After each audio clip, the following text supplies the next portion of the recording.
Hello students, welcome to my YouTube channel Shrey Seth classes. Eco में हमने एक चैप्टर स्टार्ट किया था इंडियन इकोनॉमी में। चैप्टर का नाम है हमारा features, policies and problems of agriculture. इसके लास्ट 2 टॉपिक्स बचते हैं हमारे। एक है अचीवमेंट्स ऑफ ग्रीन रेवोल्यूशन और दूसरा है लिमिटेशंस ऑफ ग्रीन रेवोल्यूशन। बेटा, ग्रीन रेवोल्यूशन का मतलब आपको बताया था मैंने। क्या मतलब होता है ग्रीन रेवोल्यूशन का? जब इंडिया में HYV सीड्स इंट्रोड्यूस हुई थी। कब इंट्रोड्यूस हुई थी? 1965 में। हमने पिछले टॉपिक में जो हमारे टेक्निकल रिफॉर्म्स थे उसमें हमने पढ़ा था। टेक्निकल रिफॉर्म्स में एक point use of HYV seeds, सबसे पहला पॉइंट वही था टेक्निकल का। अब HYV सीड्स यूज करने से क्या हुआ था कि इंडिया में क्रॉप की प्रोडक्टिविटी कई गुना ज्यादा बढ़ गई थी। अब उससे जो इंक्रीज आया था उस इंक्रीज को हमने मेंशन किया था एज ग्रीन रेवोल्यूशन। वो जो एकदम सडन इंक्रीज हुआ था उसको हमने ग्रीन रेवोल्यूशन बोला था। यानी उस ग्रीन रेवोल्यूशन से हमारे यहाँ पे क्या क्या अचीवमेंट्स हुई थी और क्या क्या उसकी लिमिटेशंस थी ग्रीन रेवोल्यूशन की, वो टॉपिक है। तो पहले अचीवमेंट पढ़ते हैं। सबसे पहला, spurt in crop productivity. Spurt in crop productivity, इसका मतलब क्या है बेटा कि क्रॉप की प्रोडक्टिविटी में स्पर्ट यानी कि सडन इंक्रीज हुआ था। क्या हुआ था? सडन इंक्रीज, एकदम क्रॉप की प्रोडक्टिविटी बढ़ गई थी। और देखो क्या हुआ इससे। Through agrarian reforms the productivity of wheat, rice, maize etcetera have increased 3 to 4 times. 3 से 4 गुना हमारे देश में क्रॉप की प्रोडक्टिविटी बढ़ गई थी। This help in bringing structural shift in Indian agriculture. इससे क्या होता है, हमारे एग्रीकल्चर में एकदम बहुत चेंज आया था। फार्मर्स का आउटलुक चेंज हो गया था। जो सिर्फ सबसिस्टेंस फार्मिंग करते थे अब उन्होंने कमर्शियल फार्मिंग करनी शुरू कर दी थी। क्यों? क्योंकि प्रोडक्टिविटी इतनी ज्यादा थी। वो कहते हैं कि हमने जो ग्रो किया उसमें हमारी फैमिली के सर्वाइवल के बाद भी हमारे पास बहुत सारा सरप्लस बच जाएगा, जिसको हम मार्केट में सेल ऑफ करके पैसे कमा सकते हैं। तो पढ़ते हैं second point, substantial rise in area under cultivation. Substantial rise in area under cultivation. इसका मतलब क्या है कि जो area under cultivation, area under cultivation मतलब समझते हो, जिस जगह पे खेती हो रही है वो एरिया बढ़ गया था। बेटा, क्या ये पॉसिबल है प्रैक्टिकली लैंड बढ़ जाए? लैंड पैदा हो सकती है क्या? नहीं। तो क्या हुआ था, उन्होंने जब ये HYV सीड्स आई थी तो इससे एक फायदा हुआ था कि पहले हम पूरे साल में एक बार क्रॉप की कटिंग कर पाते थे। जो प्रोडक्टिविटी थी वो बहुत स्लो थी कि एक बार बीज बोए उसको ग्रो करने में 9 to 10 मंथ्स लग जाते थे। बट अब इन्होंने क्या करा, HYV सीड्स आई, इससे साल में डबल क्रॉपिंग पॉसिबल हुई। यानी कि 6 महीने में क्रॉप ग्रो होके आप उसे कट कर सकते हैं। तो इससे क्या हुआ, एक्चुअल में सोइंग और हार्वेस्टिंग के बीच में जो गैप था वो कम हो गया था। सोइंग मींस बीज बोना, हार्वेस्टिंग मींस कटाई करना। अब बीज बो के जब क्रॉप ग्रो हो जाए और उसकी कटाई हो, उसके बीच में अगर टाइम गैप कम हो जाए, इससे क्या होता है, हम साल में एक से ज्यादा बार क्रॉपिंग कर पाएंगे। और जब एक से ज्यादा बार क्रॉपिंग होगी तो हमारी प्रोडक्शन बढ़ जाएगी। उसको बोला sudden rise in area under cultivation. साल में 2 बार क्रॉपिंग हो रही है। अब 2 बार क्रॉपिंग होने से क्या होगा, हमारे पास मार्केटेबल सरप्लस बच जाएगा, ऐसा सरप्लस जो हम मार्केट में बेच सकते हैं। तो पढ़ते हैं, देखो क्या लिखा है। The use of HYV technology, the time lag means time gap between sowing and harvesting of crop reduced significantly। कह रहे बीज बोने में और फसल की कटाई के बीच में जो गैप था वो बहुत कम हो गया, reduced significantly, due to which double cropping become possible। कह रहे जिस वजह से हम डबल क्रॉपिंग हमारी पॉसिबल हो सकती थी।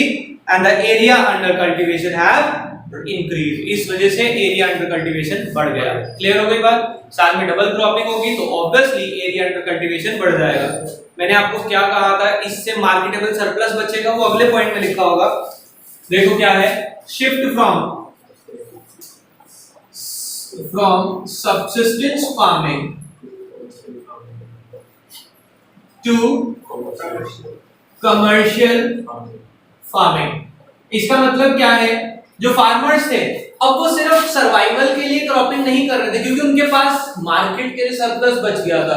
अब वो सरप्लस को मार्केट में बेच के कमर्शियल फार्मिंग करके अपना पैसा कमा रहे हैं। देखो क्या लिखते हैं, a substantial rise in output, a substantial rise in output has started generating marketable surplus। उनके पास क्या जनरेट होने लगा, marketable surplus। Full stop। This has promoted farmers interest towards commercial farming। इससे क्या हुआ, फार्मर का कमर्शियल फार्मिंग की तरफ इंटरेस्ट बढ़ता जा रहा है। क्लियर हो गई बात? यस, ब्रैकेट वाला पॉइंट चाहे आप इग्नोर भी कर सकते हैं। Next, change in farmers outlook। Change in farmers outlook। इसका मतलब क्या होता है बेटा, फार्मर की जो सोच थी अब वो बदल गई थी। अब फार्मर फार्मिंग को सिर्फ सोर्स ऑफ सब्सिस्टेंस नहीं मानते हैं, उन्हें लगा कि प्रोडक्शन ज्यादा है, इसे मार्केट में बेच सकते हैं, तो ऑब्वियसली अब वो इसे एक सोर्स ऑफ सब्सिस्टेंस की बजाय सोर्स ऑफ बिजनेस सोचने लगे, एक बिजनेस वेंचर की तरह ट्रीट करने लगे और इससे पैसा कमाने लगे। देखो क्या लिखते हैं, due to commercialisation of agriculture the outlook of the farmer have changed. Farming is no longer viewed as source of subsistence. कह रहे अब फार्मिंग को सिर्फ सोर्स ऑफ सब्सिस्टेंस नहीं मानते हैं, but it is considered as commercial venture as well. अब उसे कमर्शियल बिजनेस भी माना जाने लगा है। क्लियर हो गई बात? आगे चलते हैं। Last, self sufficiency in food grain production.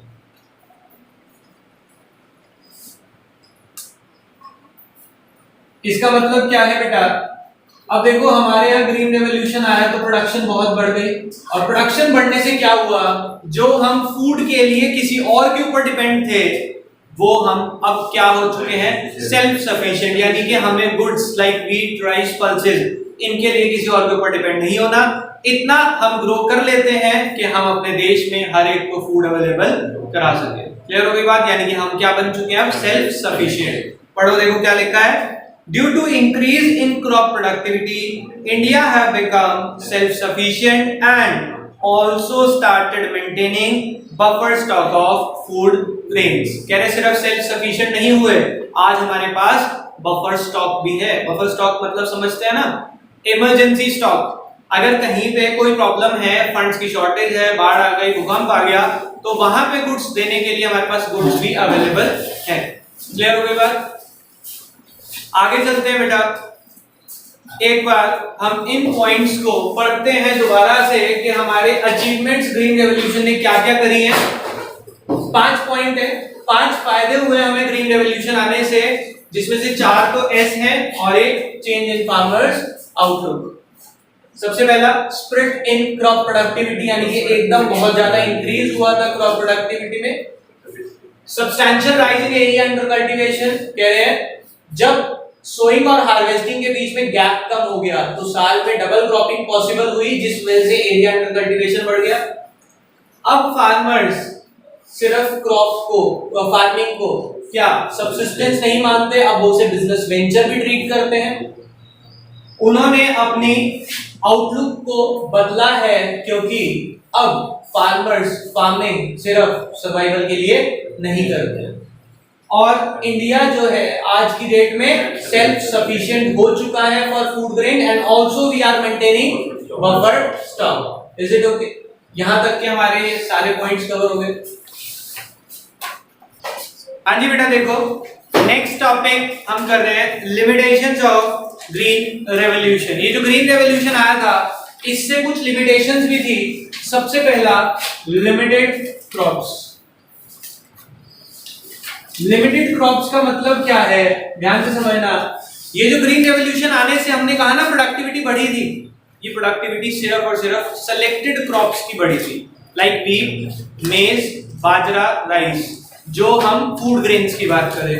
But commercial foods की प्रोडक्टिविटी में कोई इंक्रीज नहीं आया था, लाइक जूट, टी, ये सब हमारी इंक्रीज नहीं हुई थी। देखो क्या लिखते हैं, green revolution is confined mainly to production of food grains like wheat and rice. There is no similar rise in production of pulses and commercial crops like tea, jute etcetera. इसमें कोई increase नहीं हुआ था green revolution. Clear हो गई बात? Next, second is uneven spread. Uneven spread, इसका मतलब क्या है कि जो ग्रीन रेवोल्यूशन आया था, इस ग्रीन रेवोल्यूशन से जो प्रोडक्टिविटी बढ़ी थी वो कुछ सेलेक्टेड एरियाज में, पंजाब साइड के एरियाज में बहुत अच्छी रही थी। बट अगर हम दूसरी डायरेक्शंस की तरफ जाएं तो वहां पे प्रोडक्टिविटी नहीं थी इतनी जितनी पंजाब साइड में थी। पढ़ते हैं, देखो कौन से एरियाज में प्रोडक्शन आई थी और कहां नहीं हुई थी। Spread of green revolution have not been uniform to across all the regions. In some states like Punjab, Haryana, Tamil Nadu, it has remarkable impact. वहां पे तो बहुत अच्छा असर था इसका, but in MP, Bihar, Odisha, its impact is insignificant. वहां पे इसका impact अच्छा नहीं था। Is it okay? Next, limited farming population. बेटा इसका मतलब क्या है, ध्यान से समझेंगे पहले। इसका मतलब है जो फार्मिंग कर रही है पॉपुलेशन, इससे ग्रीन रेवोल्यूशन से, ग्रीन रेवोल्यूशन किसकी वजह से आया था? HYP seeds. ये HYP सीड्स इतनी महंगी थी कि हर फार्मर इसे अफोर्ड नहीं कर पा रहा था, क्योंकि हमारे इंडिया में ज्यादातर फार्मर कौन थे? स्मॉल एंड मार्जिनल फार्मर्स, जिनके पास फंडिंग्स नहीं है ज्यादा। तो ये किसके लिए रह गया था? सिर्फ rich section of the society. तो इसलिए लिखा लिमिटेड फार्मिंग पॉपुलेशन। इससे जो फार्मिंग करने वाली पॉपुलेशन थी वो बहुत थोड़ी सी थी। देखो क्या लिखते हैं, स्प्रेड और sorry the bulk of farming population in India consists of small and marginal farmers। कह रहे हैं इंडिया में बल्क ऑफ जो फार्मिंग है वो स्मॉल और मार्जिनल फार्मर्स करते हैं। As green revolution and HYP technology require expensive input, hence small and marginal farmer cannot practice it, therefore it is only for rich farmers। ये सिर्फ किसके लिए था? रिच फार्मर्स के लिए। Is it okay? Last point लिखा है economic divide. कह रहे इससे क्या हुआ था, अभी बताया कि ये रिच फार्मर्स के लिए था क्योंकि महंगा था, पुअर फार्मर अफोर्ड नहीं कर पा रहे थे। इससे क्या हुआ था, जो रिच था उसकी प्रोडक्टिविटी और बढ़ गई, वो और रिच हो गया। इससे रिच और पुअर के बीच में गैप और बढ़ गया था। तो क्या आ गया, इकोनॉमी में डिवाइड आ गया था इससे और ज्यादा। देखो क्या लिखते हैं, due to green revolution the economic divide, that is the gulf between rich and poor farmer, have substantially risen over time। तो समय के साथ साथ वो इसकी वजह से और बढ़ गया था, यानी कि रिच फार्मर और रिच हो गए थे और पुअर फार्मर्स का गैप, पुअर और पुअर तो नहीं हो सकते थे बट वो इसे अफोर्ड नहीं कर रहे थे तो वो वहीं रहे, तो उन दोनों के बीच का जो गैप था वो और ज्यादा बढ़ गया था। क्लियर हो गई बात? तो हमारे 4 लिमिटेशंस हैं, limited crops, limited farming population, uneven spread और इकोनॉमिक डिवाइड।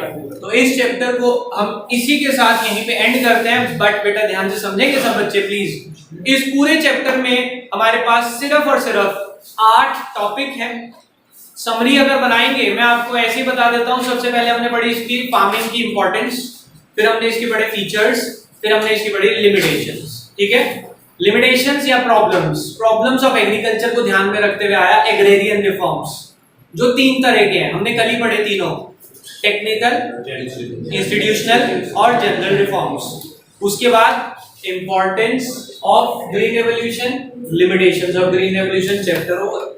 चैप्टर बहुत छोटा सा है, प्लीज इन चैप्टर्स को साथ साथ करके अपने आप को प्रिपेयर करें फॉर बोर्ड्स, और पॉसिबिलिटी अगर है तो प्लीज टेस्ट जरूर दें। बाकी करेंगे नेक्स्ट क्लास में। अभी के लिए